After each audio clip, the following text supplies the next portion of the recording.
Hello friends, स्वागत है आपका मेरे चैनल स्टडी विद फर्रू में।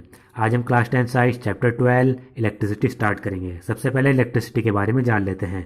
तो इलेक्ट्रिसिटी एक एनर्जी की फॉर्म है जो चार्ज पार्टिकल के कारण प्रोड्यूस होती है, यानी इलेक्ट्रॉन्स और प्रोटॉन ये चार्ज पार्टिकल हैं, इनके कारण प्रोड्यूस होगी। और इलेक्ट्रिसिटी को जनरली वायर्स के द्वारा कैरी किया जाता है। इसका इस्तेमाल लाइटिंग पर्पज़ के लिए, हीटिंग पर्पज़ के लिए और मशीन्स को पावर प्रोवाइड कराने के लिए किया जाता है।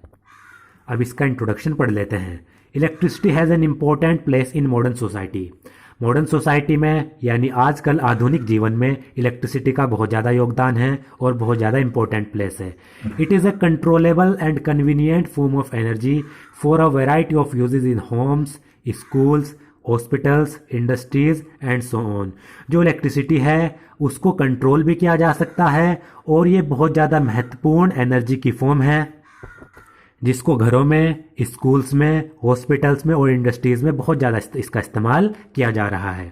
तो इलेक्ट्रिसिटी एनर्जी की फॉर्म है जिसको कंट्रोल किया जा सकता है और ये बहुत महत्वपूर्ण है।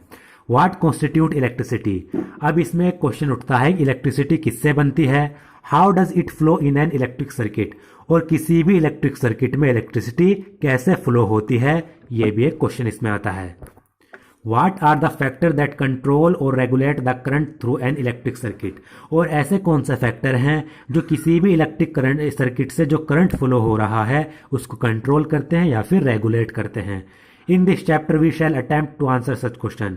इस चैप्टर में हम ये सब क्वेश्चन के बारे में पढ़ेंगे। इलेक्ट्रिसिटी कैसे बनती है और कैसे इलेक्ट्रिक सर्किट में फ्लो होती है, उसको कौन कौन से फैक्टर अफेक्ट करते हैं, ये सब हमें पढ़ना है।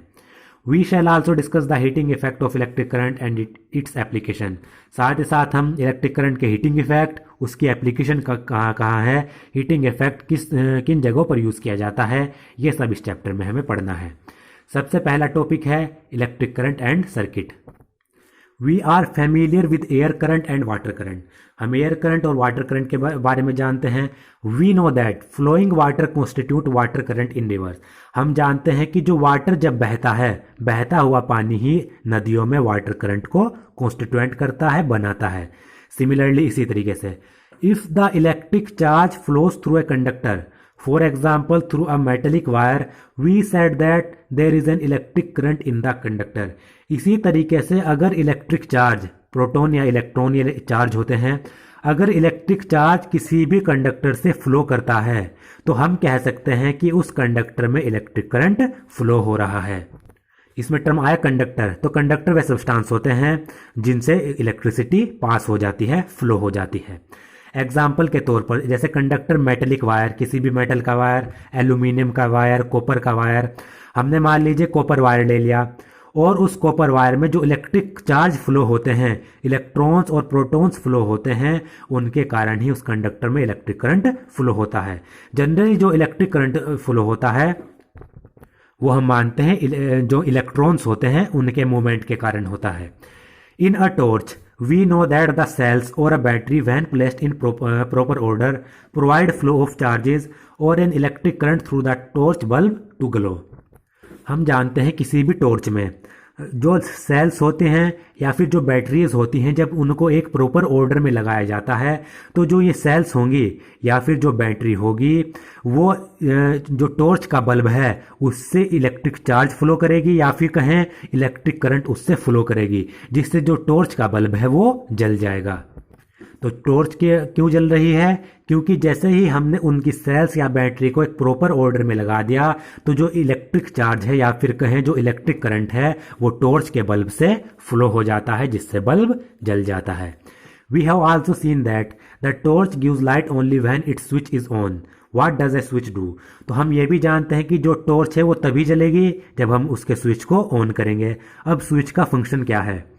A switch makes a conducting link between the cell and the bulb. जो स्विच होता है वो सेल के बीच में और जो टॉर्च का बल्ब है उसके बीच में कंडक्टिंग लिंक बना देता है। यानी जैसे ही हमने स्विच ऑन किया तो सेल और बल्ब के बीच में कंडक्टिंग लिंक बन गया और इस कंडक्टिंग लिंक के द्वारा जो चार्ज था वो सेल से बल्ब में पहुंच जाता है और बल्ब को जला देता है। और जैसे ही हम स्विच ऑफ करते हैं ये कंडक्टिंग लिंक टूट जाता है, जिससे सेल का जो चार्ज है या फिर करंट है वो बल्ब तक नहीं पहुंच पाता। A continuous and closed path of an electric current is called an electric circuit. तो किसी भी इलेक्ट्रिक करंट का जो कंटिन्यूअस और क्लोज्ड पाथ होता है उसे हम इलेक्ट्रिक सर्किट कहते हैं। जैसे मान लीजिए ये हमने एक बैटरी लगाई, ठीक है, यहां पर हमने फिर एक यहां पर एक मान लीजिए बल्ब लगा दिया, ये हमने यहां पर एक बल्ब लगा दिया है और फिर यहां से सर्किट को यहां से पूरा कर दिया। ये बैटरी है, इसका ये पॉजिटिव टर्मिनल है, ये इसका छोटे वाला नेगेटिव टर्मिनल है। और आपको याद रखना है जो इलेक्ट्रिक करंट की डायरेक्शन होती है वो पॉजिटिव टर्मिनल से नेगेटिव टर्मिनल में होती है, यानी इलेक्ट्रिक करंट पॉजिटिव से निकलेगा और नेगेटिव में जाएगा। तो जो ये इलेक्ट्रिक करंट यहां से निकला इस डायरेक्शन में बल्ब को ग्लो करेगा और यहां से नेगेटिव टर्मिनल में एंटर कर जाएगा। तो जो इलेक्ट्रिक करंट का जो ये कंटिन्यूअस और क्लोज्ड पाथ है, बंद रास्ता है, यही कहलाता है इलेक्ट्रिक सर्किट। अब मान लीजिए हम क्या करें, यहां पर एक स्विच लगा दें, ये हमने एक स्विच लगा दिया, इस सर्किट में एक स्विच लगा दिया हमने। तो स्विच क्या करता है, सेल के बीच में और जो बल्ब है उसके बीच में कंडक्टिंग लिंक बनाता है। अभी अगर ये स्विच ऑफ है तो इसका मतलब क्या है, जो ये हमारी सेल है और जो है हमारा ये बल्ब है, इसके बीच में कंडक्टिंग लिंक नहीं बन रहा। तो जब कंडक्टिंग लिंक नहीं बनेगा तो ये बल्ब नहीं जलेगा। अब हमने क्या किया, इस स्विच को ऑन कर दिया। तो स्विच ऑन होने के बाद जो ये सेल है, बल्ब है, इसके बीच में कंडक्टिंग लिंक बन जाता है जिससे करंट फ्लो हो जाता है और बल्ब जल जाता है। मान लीजिए हमने क्या किया, ये जो की है हमारी या स्विच है वो हमने यहाँ पर लगा दिया। स्विच अभी हमने ऑफ किया हुआ है तो करंट इस तरीके से फ्लो होता है। अगर स्विच हमारा ऑफ है तो बल्ब हमारा नहीं जलेगा क्योंकि हमारा सर्किट कंप्लीट नहीं हो रहा है। चाहे की बल्ब के यहाँ पर लगी हो बाद में, लेकिन सर्किट हमारा कंप्लीट नहीं होगा। अगर स्विच ऑफ होगा तो सर्किट कंप्लीट नहीं होगा तो हमारा बल्ब नहीं जलेगा। जैसे हम स्विच को ऑन करेंगे सर्किट कंप्लीट हो जाएगा, कंडक्टिंग लिंक बन जाएगा, बल्ब ग्लो हो जाएगा, करंट फ्लो हो जाएगा उसमें। Now if the circuit is broken anywhere or the switch of the torch is turned off, the current stop flowing and the bulb does not grow। अगर क्या हो, किसी जगह से सर्किट ब्रोक कर दिया जाए या फिर स्विच को ऑफ कर दिया जाए तो जो करंट है वो फ्लो होना बंद हो जाता है और बल्ब नहीं जल पाता। मान लीजिए हमने यहाँ से सर्किट ब्रेक कर दिया, यानी स्विच को ऑफ कर दिया। स्विच को जैसे ही ऑफ किया ये सर्किट ब्रेक हो गया। सर्किट ब्रेक हुआ तो सर्किट में करंट फ्लो होना रुक जाएगा और बल्ब नहीं जलेगा। How do we express electric current. अब क्वेश्चन उठता है इलेक्ट्रिक करंट को हम कैसे एक्सप्रेस करते हैं। Electric current is expressed by the amount of charge flowing through a particular area in unit time. Electric current क्या होता है, किसी भी पर्टिकुलर एरिया से पर यूनिट टाइम में कितना चार्ज फ्लो हो रहा है उसे हम कहते हैं इलेक्ट्रिक करंट। यानी flow of charge per unit time. Per unit का मतलब 1 सेकंड में, 1 मिनट में या फिर 1 आवर में। यूनिट मतलब जहां पर 1 लेते हैं। तो पर यूनिट टाइम में कितना चार्ज फ्लो हो रहा है वो कहलाता है इलेक्ट्रिक करंट। मान लीजिए ये कंडक्टर है हमारा, कंडक्टर यानी हमारा ये कॉपर का तार है, वायर है। इस कॉपर के तार में 1 सेकंड में यानी पर यूनिट टाइम में 1 सेकंड में कितना चार्ज फ्लो होगा वो कहलाता है इलेक्ट्रिक करंट। जैसे in other word it is the rate of flow of electric charge, या दूसरे शब्दों में कहें जो इलेक्ट्रिक करंट होता है वो इलेक्ट्रिक चार्ज के फ्लो का रेट होता है। रेट हम कब निकालते हैं, जब टाइम से डिवाइड करते हैं। तो electric charge per unit time में कितना फ्लो कर रहे हैं वो कहलाता है हमारा इलेक्ट्रिक करंट। ये आपको इसकी डेफिनेशन याद रखनी है यहां से यहां तक। In circuit using metallic wire electron constitute the flow of charges. ऐसे सर्किट जिनमें मेटेलिक वायर यूज किए जाते हैं, जैसे कॉपर के वायर हो गए, एल्यूमिनियम के वायर हो गए, उनमें जो इलेक्ट्रॉन्स का फ्लो होता है वही कहलाता है फ्लो ऑफ चार्जेस। तो मेटेलिक वायर्स में जो इलेक्ट्रॉन्स होते हैं वही फ्लो ऑफ चार्जेस को कॉन्स्टिट्यूएंट करते हैं। However electrons were not known at the time when the phenomena of electricity was first observed. लेकिन जब इलेक्ट्रिसिटी को सबसे पहले ऑब्जर्व किया गया उस समय इलेक्ट्रॉन का तो पता नहीं था, इलेक्ट्रॉन के बारे में जानकारी नहीं थी। So electric current was considered to be the flow of positive charges and the direction of flow of positive charges was taken to be the direction of electric current. तो जो इलेक्ट्रिक करंट है उसको माना गया कि ये positive charges के flow के कारण होता है, और जो पॉजिटिव चार्ज के फ्लो की डायरेक्शन होती है वही मानी गई, वही इलेक्ट्रिक करंट के फ्लो की डायरेक्शन होती है। अब ये से समझिए, मान लीजिए हमारा मेटेलिक वायर है। मेटेलिक वायर में जो इलेक्ट्रॉन फ्लो होते हैं, इलेक्ट्रॉन जो मूव करते हैं, वही मेटेलिक वायर में चार्जेस को कॉन्स्टिट्यूएंट करते हैं। यानी मेटेलिक वायर में जो इलेक्ट्रॉन होंगे वही चार्जेस के फ्लो को कॉन्स्टिट्यूएंट करेंगे। यानी इलेक्ट्रॉन अगर मूव कर रहे हैं तो हम मानते हैं कि चार्ज फ्लो कर रहे हैं। और आपको पता है जो इलेक्ट्रॉन मूव करते हैं, इलेक्ट्रॉन नेगेटिव चार्ज होते हैं और प्रोटॉन पॉजिटिव चार्ज होते हैं। तो इलेक्ट्रॉन अगर लेफ्ट से राइट की तरफ मूवमेंट कर रहे हैं, ये हमारी इलेक्ट्रॉन के मूवमेंट की डायरेक्शन होती है, तो प्रोटॉन की इनकी बिल्कुल ऑपोजिट होती है। प्रोटॉन राइट से लेफ्ट की तरफ मूव करेंगे। अगर नेगेटिव इलेक्ट्रॉन लेफ्ट से इधर से राइट की तरफ मूव कर रहे हैं मान लीजिए, तो जो प्रोटॉन होंगे पॉजिटिव चार्ज होंगे वो राइट से लेफ्ट की तरफ मूव करेंगे, इसका बिल्कुल ऑपोजिट होगा। तो जब सबसे पहले इलेक्ट्रिक करंट को ऑब्जर्व किया गया उस समय इलेक्ट्रॉन के बारे में जानकारी नहीं थी। उस समय सिर्फ जो पॉजिटिव चार्ज थे प्रोटॉन, उनके बारे में जानकारी थी। तो उस समय ये माना गया कि जो इलेक्ट्रिक करंट होता है वो पॉजिटिव चार्ज के फ्लो के कारण ही होता है। यानी जो पॉजिटिव चार्ज फ्लो कर रहे हैं वही इलेक्ट्रिक करंट कहलाता है। लेकिन ऐसा नहीं है। उस समय तो ये माना गया पॉजिटिव चार्ज के फ्लो को इलेक्ट्रिक करंट कहेंगे। तो जिस डायरेक्शन में पॉजिटिव चार्ज फ्लो कर रहे हैं वही डायरेक्शन ली गई इलेक्ट्रिक करंट के फ्लो की। यानी जो पॉजिटिव चार्ज है वो अगर राइट से लेफ्ट की तरफ मूव कर रहे हैं तो जो इलेक्ट्रिक करंट होगा जिसको आई से डिनोट करते हैं वो भी राइट से लेफ्ट की तरफ ही मूव करेंगे। लेकिन आपने पढ़ा किसी भी कंडक्टर में, मेटलिक वायर में फ्लो ऑफ चार्जेस को इलेक्ट्रॉन कॉन्स्टिट्यूएंट करते हैं। यानी जो करंट प्रोड्यूस होता है वो इलेक्ट्रॉन के मूवमेंट के कारण प्रोड्यूस होता है। ये आपको याद रखना है। किसी भी मेटलिक वायर में, कंडक्टर में जो करंट प्रोड्यूस होगा वो इलेक्ट्रॉन के मूवमेंट के कारण प्रोड्यूस होगा। लेकिन आप ये और इसमें याद रखना है जो करंट की जो डायरेक्शन होती है वो इलेक्ट्रॉन के मूवमेंट के ऑपोजिट होती है। एक पहली बात, किसी भी मेटलिक वायर में जो करंट प्रोड्यूस होगा वो इलेक्ट्रॉन के मूवमेंट के कारण होगा। दूसरी बात आपको याद रखनी है, करंट की जो डायरेक्शन होगी वो इलेक्ट्रॉन के मूवमेंट के ऑपोजिट होगी। करंट अगर जो इलेक्ट्रॉन है वो लेफ्ट से राइट की तरफ मूवमेंट कर रहे हैं तो जो करंट है वो राइट से लेफ्ट की तरफ मूव करेगा। और इसमें आपको इसके साइन याद रख लेने हैं। अगर जो इलेक्ट्रॉन का जो मूवमेंट होता है वो आपको याद रखना है वो नेगेटिव से पॉजिटिव की तरफ होता है। बैटरी के नेगेटिव से पॉजिटिव टर्मिनल की तरफ इलेक्ट्रॉन नेगेटिव से पॉजिटिव मूवमेंट करेंगे, जो करंट है वो इसके ऑपोजिट होगा, तो करंट पॉजिटिव से नेगेटिव की तरफ मूव करेगा। ये दो बातें आपको याद रखनी है। अब इस सर्किट में देखिए, ये सर्किट यहां पर दोबारा बना लेते हैं। ये बैटरी है, इसका पॉजिटिव टर्मिनल, ये नेगेटिव टर्मिनल, ये हमारा एक सर्किट है। अब आपको पता है इसमें अगर आपको इलेक्ट्रॉन के मूवमेंट को शो करना है तो इलेक्ट्रॉन का मूवमेंट आपको पता है नेगेटिव से पॉजिटिव की तरफ होता है।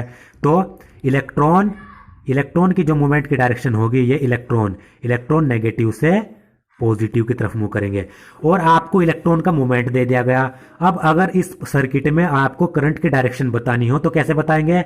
इलेक्ट्रॉन का मूवमेंट नेगेटिव टू पॉजिटिव, तो करंट बिल्कुल इसके ऑपोजिट फ्लो करेगा। करंट पॉजिटिव से नेगेटिव में फ्लो करेगा। ये होगी करंट की डायरेक्शन, पॉजिटिव से नेगेटिव टर्मिनल में बैटरी के।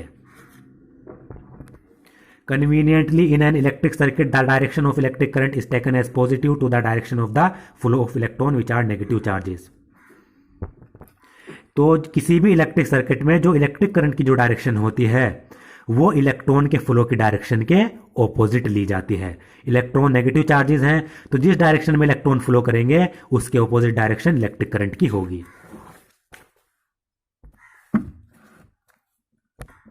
If a net charge Q flows across any cross section of a conductor in time t, then that current I through the cross section is.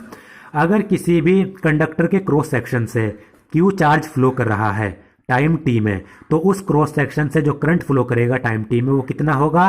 I is equal to Q upon T। अब ये देखें, मान लीजिए ये हमारा conductor है और इसका ये हमने क्रॉस सेक्शन ले लिया, इसका ये पार्ट ले लिया। अब क्रॉस सेक्शन क्या कहते किसे हैं? मान लीजिए ये हमारी कैप है, अगर इस कैप को मैं यहाँ से ऐसे काट दूं तो ऊपर का जो ये एरिया होता है ये कहलाता है क्रॉस सेक्शनल एरिया, ये क्रॉस सेक्शन कहलाता है। अब मान लीजिए क्रॉस सेक्शन, मान लीजिए यहाँ पर ही ले लीजिए लास्ट में ही, ये किसी भी कंडक्टर का ये क्रॉस सेक्शन है, ये वाला ले रहे हैं हम। तो किसी भी कंडक्टर के क्रॉस सेक्शन से अगर टाइम टी में क्यू चार्ज फ्लो हो रहा है, इस क्रॉस सेक्शन से टाइम टी में क्यू चार्ज फ्लो हो रहा है, तो इस क्रॉस सेक्शन से कितना करंट फ्लो होगा उसका फॉर्मूला है I is equal to Q upon T. I होता है करंट, क्यू होता है चार्ज, टी टाइम। अगर टी टाइम में इस क्रॉस सेक्शन से क्यू चार्ज फ्लो हो रहा है तो टी टाइम में इस क्रॉस सेक्शन से कितना करंट फ्लो होगा उसका फॉर्मूला है I is equal to Q upon T. ये करंट का फॉर्मूला है, ये आपको याद रखना है। The SI unit of electricity charge is coulomb, electric charge is coulomb C. तो इलेक्ट्रिक चार्ज जो ये क्यू होता है इसकी एसआई यूनिट कोलाम होती है, जिसको हम सी से डिनोट करते हैं। Which is equivalent to the charge content in nearly 6 × 10⁻18 electrons. तो एक कुलाम बराबर होता है 6 × 10⁻18 इलेक्ट्रॉन्स के ऊपर जितना चार्ज होगा, यानी इतने इलेक्ट्रॉन से इनके ऊपर जितना चार्ज होगा वो बराबर होगा एक कुलाम के। We know that an electron possesses a negative charge of 1.6 × 10⁻19 Kolam. हम जानते हैं कि एक इलेक्ट्रॉन पर जो चार्ज होता है वो 1.6 × 10⁻19 कोलाम होता है नेगेटिव में। तो आपको याद रखना है इलेक्ट्रॉन पर जो चार्ज होगा वो नेगेटिव में 1.6 × 10⁻19 कोलाम होगा, और जो प्रोटॉन होता है पॉजिटिव चार्ज, उस पर जो चार्ज होता है प्रोटॉन पर वो पॉजिटिव में 1.6 × 10⁻19 कोलाम। ये इलेक्ट्रॉन पर चार्ज माइनस में, प्रोटॉन पर ये positive charge. The electric current is expressed by unit called ampere. और जो इलेक्ट्रिक करंट की जो यूनिट होती है एसआई यूनिट वो एम्पियर होती है, कैपिटल ए, जिसको French scientist Andre Marie Ampere के नाम पर दिया गया है। आपको यहाँ पर जो कुलाम इलेक्ट्रिक चार्ज की जो यूनिट होगी वो कुलाम होगी, और टाइम की जो यूनिट होती है वो सेकंड होती है। तो एम्पियर जो करंट है उसकी यूनिट क्या आएगी? कुलाम पर सेकंड। लेकिन ये एसआई यूनिट नहीं होती, इलेक्ट्रिक करंट की जो एसआई यूनिट होती है वो एम्पियर होती है, ये आपको याद रखना है। The 1 ampere is constituted by the flow of 1 coulomb of charge per second, that is 1 ampere is equal to 1 coulomb per 1 second। तो 1 एम्पियर क्या है? एक कुलाम चार्ज जब 1 सेकंड में फ्लो करेगा, एक कुलाम चार्ज 1 सेकंड में जब फ्लो करेगा उसको हम 1 एम्पियर कहेंगे, यह आपको याद रखना है। Small quantities of current are expressed in milli ampere, 1 milli ampere into 10⁻³ ampere. तो करंट की कुछ स्मॉल क्वांटिटी, छोटी क्वांटिटी भी होती हैं, जैसे कि मिली एम्पियर। 1 मिली एम्पियर में 10⁻³ एम्पियर होते हैं, यह आपको याद रखना है। या फिर करंट की एक छोटी यूनिट है माइक्रो एम्पियर। 1 माइक्रो, ये माइक्रो का साइन है म्यू, 1 माइक्रो एम्पियर 10⁻6 एम्पियर के बराबर होता है। ये दोनों आपको याद रखने हैं। एन इंस्ट्रूमेंट कॉल्ड, तो इससे हमें क्या पता चला? 1 मिली एम्पियर में 10⁻³ एम्पियर, तो 1 एम्पियर में कितना होगा? 10⁻³ मिली एम्पियर पॉजिटिव में, और यहां पर 1 एम्पियर में 10⁻6 माइक्रो एम्पियर, यह आपको याद रखने हैं। An instrument called ammeter measures electric current in a circuit. किसी भी इलेक्ट्रिक सर्किट में इलेक्ट्रिक करंट को मेजर करने के लिए एक इंस्ट्रूमेंट यूज किया जाता है जिसे हम एमीटर कहते हैं। It is always connected in series in a circuit through which the current is to be measured.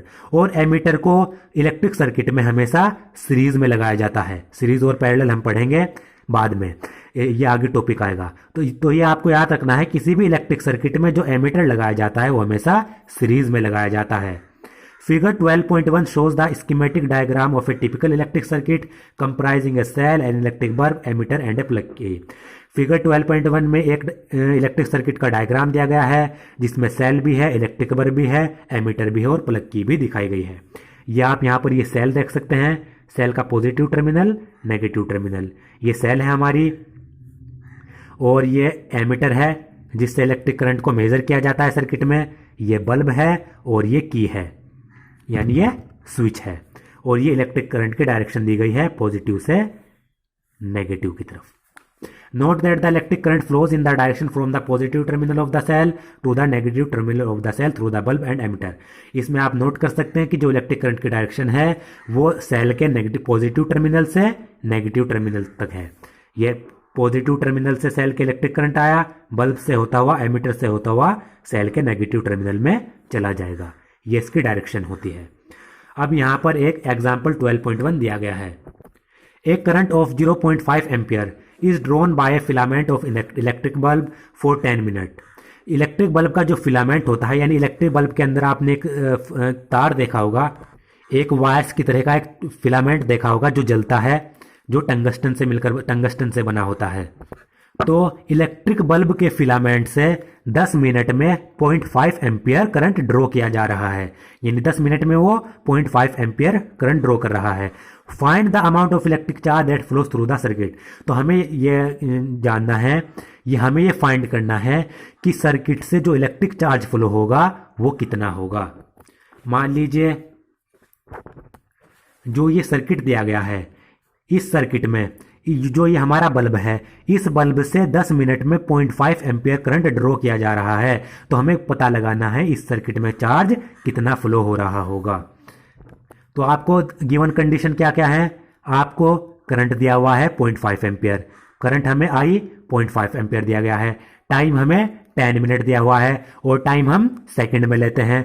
तो टाइम 10 मिनट है, 1 मिनट में आपको पता है 60 सेकंड होती है, तो 10 मिनट में कितनी होगी, 10 इंटू 60 यानी 600 सेकंड होगी।